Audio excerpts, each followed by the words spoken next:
Hey everyone, today we are going to unbox a new RC. Take a look. Nah, I'm just kidding. It's not the frog, although I still got to build the frog. This is what it is. Oh yeah! Losi LMT Kingsling. Let's get into it. Following up on the heels of the community post I put out, the little teaser pic, this is the vehicle that was sent to me by the ever amazing, always generous RC Elf. This was a complete surprise. He emailed me several days ago and said there will be a package coming for you soon.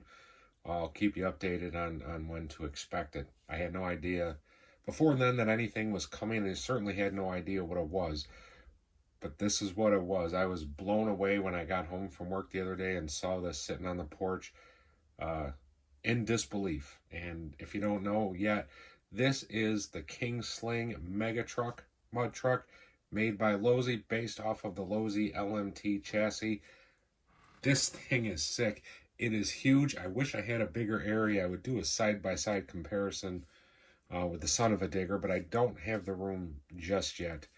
But before we look at the truck, let's take a look at everything else that comes in the box. First off, owner's manual, many different languages. It's a good manual, gives you all the operations, how to set your trims, etc., and a complete parts listing and optional parts listing towards the back as well. And as you can see, there are two variations here. One of them being the Kingsling, and the other one, the Bog Hog. The Bog Hog driven by, I believe, Dennis Anderson's son, Weston. And Kingsling was from the mindset of Dennis Anderson.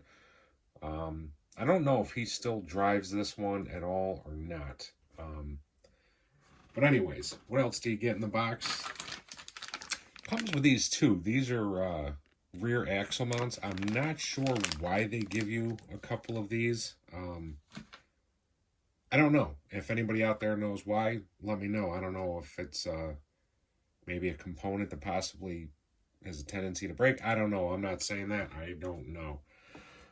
They give you, nice that Losi always seems to do this, double A's for your radio. The transmitter that they give you is the Spektrum DX3.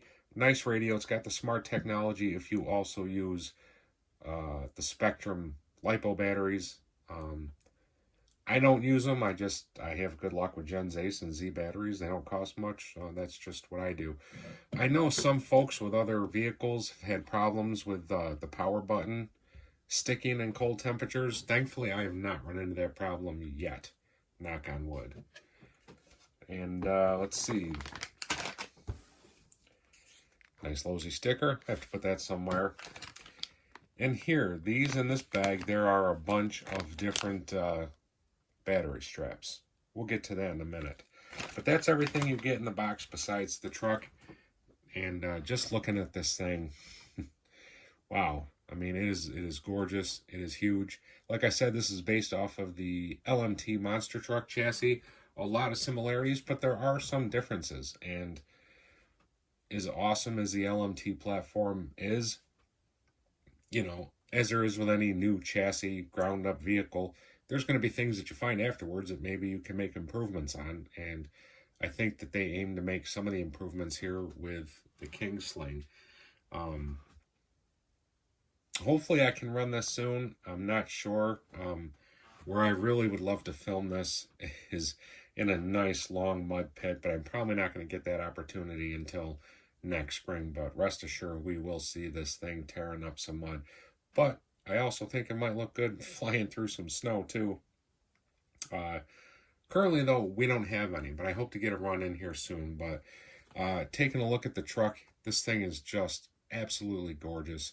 The Son of a Digger that I have has held up to a ton of runs. I personally have not had an issue with that truck. It's done nothing but put smiles on my face, just as I expect the Kingsling to do as well. And I think one of the first things that stand out are these mud tires. These things are beastly, and I believe, although quite a bit more narrower, like Mega Truck tires are, these are actually a little bit taller than the LMT tires.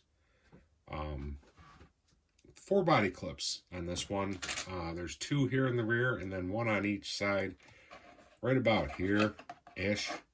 You release those 4 body clips. It's on a hinge system just like the LMT, but this one here flips forward instead. Pretty nice, gives you nice access.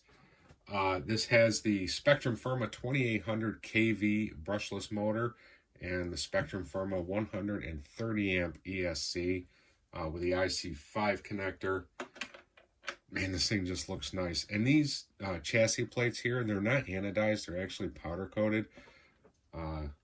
Just nice. Nice, you know, header pipes, everything just looks nice. Now, going back to the battery tray, Losi is giving you a bunch of options this time around with the truck.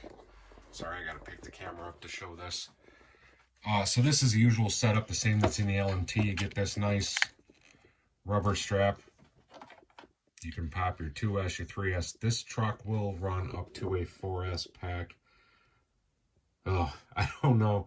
I don't know if I'll give in to temptation to ever put a 4S pack in this truck.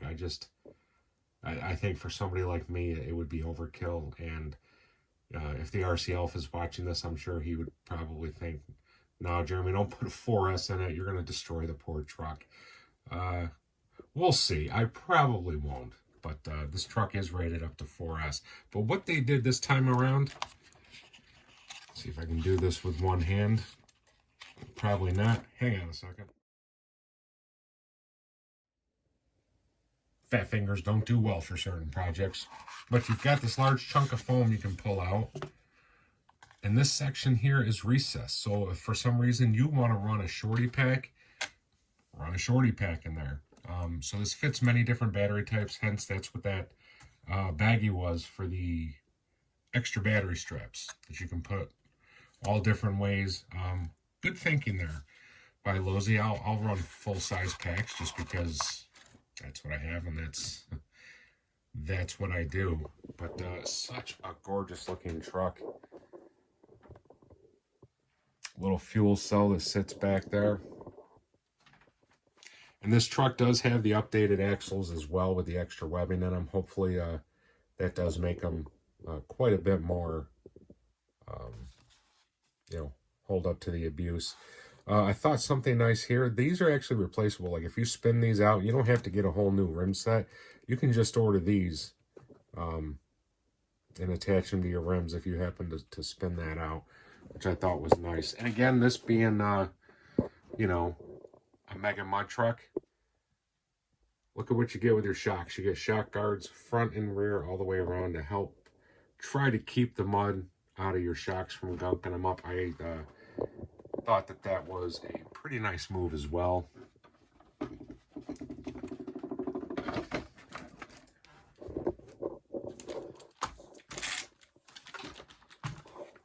Four-link suspension, extremely beefy drive shafts, and you know, the servo, just like in the LMT Son of a Digger that I have, I've had no issues with it. I mean, these are large, heavy tires. They don't turn incredibly quick when you're just sitting there at a standstill, but they do just fine to turn the truck when you're under power and running.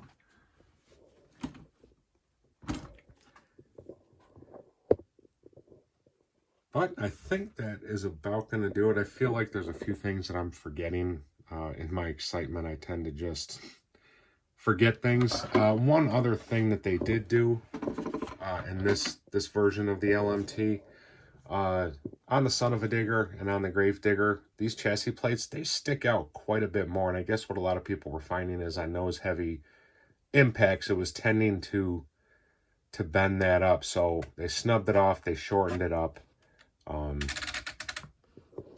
I guess in hopes of stopping that. But the way I look at it now is now you've got all of this that is a little bit more exposed. But, you know, we'll see. I plan on having a ton of fun with this truck. My buddy Dave at Rip Riot RC, he has got the Bog Hog, so I'm hoping that we can get together sometime soon and, you know, put a nice running video together with the two of us running these. I think that would be pretty sweet. And like I said, in the springtime, I'm really hoping to do a lot of mudding just to see how this thing can do. I've watched a lot of videos on this truck, and it just looks like a whole lot of fun, and certainly something different. I don't have anything like this, and as far as I know, this is the first Mega Mud truck that's been mass produced. I mean, anything else you ever wanted a truck like this before, you had to build one yourself. So I am pretty stoked about this, guys. This thing is just way cool. Looks awesome. So I think that is going to do it for this unboxing video, guys. Not a traditional unboxing. I figured there's plenty of videos of people taking it out of the actual box. I decided I wasn't going to do that to try and keep things a little bit more interesting for you all. But I think that this one's going to do it. If you guys have any questions, please drop them in the comments down below. I always love hearing from you guys. And once again, a huge, massive shout out and heartfelt thanks going out to the RC Elf for thinking of me. Once again, I at times feel very undeserving of his kindness, and sometimes I don't know what he sees in an old fart like me, but I certainly appreciate it, and this was a real nice surprise. So once again, thank you to the RC Elf, and that's going to do it, guys. Take care, stay safe. We'll see you on the next one.